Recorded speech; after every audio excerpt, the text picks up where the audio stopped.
Isang magandang araw mga kasari-sari. Eto na naman ang atitintin ninyo, ang inyong palawenyang tindera. Siyempre may chichismis na naman ako sa inyo na kapaki-pakinabang ukol sa ating tindahan. Gusto mo ba ang ganitong usapan? Abay, huwag mong kalimutan. Ikaw na nanonood sa akin na hindi pa nakasubscribe, please lang, pindutin mo na yan, sisi. Walang kabayad-bayad dyan. Huwag ka nang mahiya. At syempre, paki-like na rin ang aking video. At kung hindi ka busy, paki-share naman para tayo ay lalo pang magchismisan ukol sa ating tindahan. At eto na, umpisahan na natin ang real talk nating chismisan. So, ang problema mo, dikit-dikit kayong tindahan dyan sa inyo. May sa kaliwa, may sa kanan, may sa harapan, at sa unahan, sa likuran mo, meron pang tindahan. Paano ka makakabenta niyan, sisi?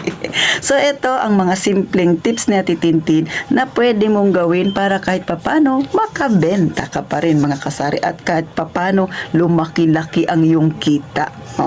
Siyempre, number 1 dyan, mga kasari. Dapat, kahit maliit ang iyong tindahan, ay kompleto ka ng paninda. Yung lahat ng hinahanap ni customer, kahit pa konti-konti, dapat meron ka. Pag nagtanong si customer, ate, meron ka bang ganito? At sa tingin mo wala kang tinda na ganun, sabihin mo, kauubos lang. Mamaya or bukas bibili ako.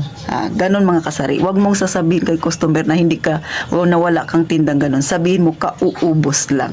Ganun lang kasimple. Para isipin ni customer na meron ka talagang tinda. Kaya lang syempre, naubos na. So sa mga susunod na araw, babalik siya sa iyong tindahan kasi alam niya meron kang paninda na ganun. So dahil hindi mo naman sigurado na mabenta yung hinahanap niya, bumili ka kahit 2 piraso lang muna. So ikaw ang makakapag-decide niyan. Kung meron kang extra pera, bumili ka 3 or 4. Pero kung medyo sagad-sagad ang puhunan, kahit 2 lang muna. Di bali ngang maliit ang tindahan, basta kumpleto ang iyong paninda. Next, syempre mga kasari, ay magdagdag ka pa ng ibang paninda. So, syempre, may mga dilata ka na, may mga noodles ka na, common naman yan sa ating tindahan, di ba mga kasari? Magdagdag ka ng mga school supplies. Magdagdag ka ng mga pampaganda, o di ba, mga iskinol na yan, mga pulbos na yan, na nilagay sa mukha, mga pabango na yan, magdagdag ka pa kunti-kunti. Kasi syempre, hinahanap din yan minsan ni customer. Ano pa yung pwede mong idagdag? Kung may extra pera ka, magdagdag ka ng tsinelas, yung mga tipong bihirang hanapin ni customer, pero bibili yan. Mga ipit-ipit sa buhok, so sa titintin, may ganyan din ako, mga kasari, mga headband, mga nail cutter, at kung ano-ano pa na pwede mong mapagkakitaan, mga kasari. Kasi alam mo, mabebenta naman at hahanapin niya ni customer. So gaya kay Ate Tintin, ako nga may tinda akong payong, mga kasari. Sa totoo lang, pang 5 order ko na sa Lazada, mga kasari. So yung 4 na order ko na yan, sold out na yan lahat. So yung huli kong binili ngayon, mga kasari, 4 na pirasong payong, andyan, nakabitin lang siya sa harapan ng tindahan ko. So, alam kong mabebenta siya, lalo na ngayon dito sa amin. Medyo maulan-ulan, minsan mainit, so pabago-bago ang panahon. Kaya, minsan may mga customer ko na nagtatanong, te, magkano yung payong mo? O hindi mo ba alam, mga kasari, malaki rin ang kinikita ko sa payong-payong na yan. Kaya, kung sa tingin mo yung idadagdag mong item ay hindi naman ganun kabenta, okay lang yan. As long as pandagdag sa paninda mo. Bakit? Darating ang panahon, hahanapin din yan ni customer. At sa tingin mo slow moving siya, ay di ilagay mo sa harapan ng yung tindahan para mapansin ni customer. Para hindi siya ma-stuck ng matagal, mga kasari. So, magdagdag ka rin ng mga frozen foods, pakunti-kunti lang, mga kasari. Kasi nga, sa ating mga sari-sari store, lalo na yung mga may malilit na space, kagaya sa akin, ay mas maganda kahit na pakunti-kunti, kumpleto ka naman. Yun yung pinakamahalaga para pag hinanap ni customer, hindi niya na kailangang pumunta sa ibang tindahan dahil ang hinahanap niya, lahat nasa yun ng tindahan. Kumbaga, wag mong paaalisin ang customer na hindi siya bibili ng marami sa iyong tindahan. Mga kasari, parang pilitan na, diba? Syempre, ganun talaga, mga kasari. At mag-offer ka pa ng iba pang mga item na pwede niyang bilhin sa iyong tindahan. Next, syempre, mga kasari, dahil si Ate Tintin ay batang 80s and 90s, napapagitnaan tayo ng ganyan, dapat marunong din tayong makisabay sa mga bagong henerasyon. O ano ba yung mga bagong henerasyon ngayon? Di ba, may load. Dati ang load kasi ay Globe lang at saka Smart. So, medyo dumadami na humahanap ng dito. So, kailangan ko na rin mag-load ng dito, mga kasari. And then, sunod na naging step na Tintin, yun ng pag-Gcash. So, dati hindi pa ako marunong, so pinag-aralan. Ngayon, nagtatransfer na rin si Ate Tintin na Gcash to bank. Nagtatransfer na rin tayo ng mga ganon. So, pakunti-kunti aralin natin yung mga bagong henerasyon. Kasi pag hindi mo yan ginawa sa yung tindahan, mapag-iiwanan ka. Kasi nga dito sa amin, nakikita ko yung mga tindahan dito kahit maliit, ay nag-uumpisa na rin silang mag-upgrade. Dapat ikaw na may tindahan na ngayon ay nanonood sa akin, mag-upgrade ka rin. Hindi na uso yung mga sinauna sisi kasi mapag-iiwanan tayo. Kaya, kung gusto mong madagdagan pa ang iyong kita, aralin ha, mga kasari.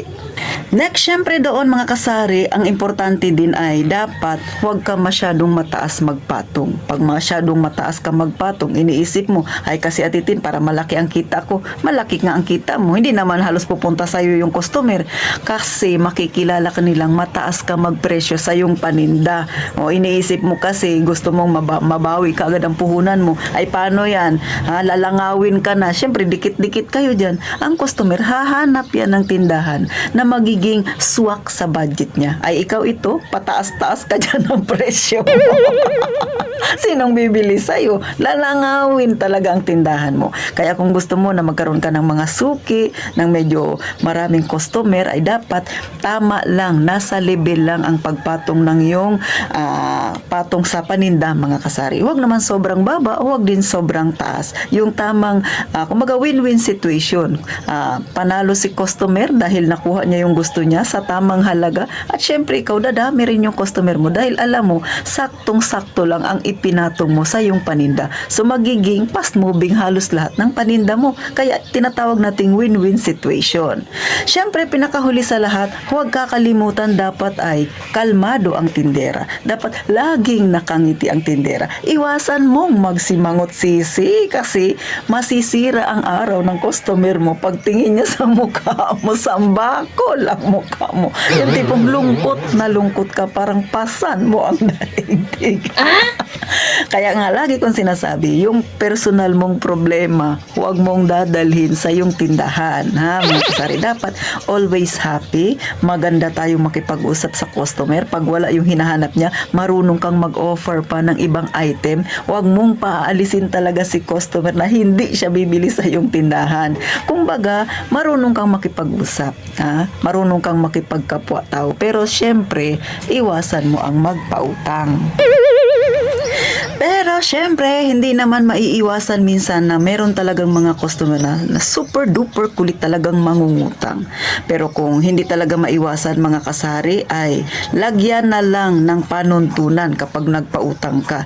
Kausapin siya ng maigi na hanggang ganito. Kumbaga, meron kang boundary kung hanggang saan ka lang dapat. Kung magkano lang dapat ang kaya mong ipautang sa iyong customer. Para sa huli, hindi naman maging kawawa ang iyong tindahan. Kasi syempre sa tindahan, mga kasari, minsan kakambal din yan na marami kang customer, meron din talagang mangungutang. At hindi naman lahat ng mangungutang ay hindi marunong magbayad. Yung iba talaga ay sadyang hindi lang sapat ang kanilang kinikita kaya nakakautang, pero mga good payer naman sila.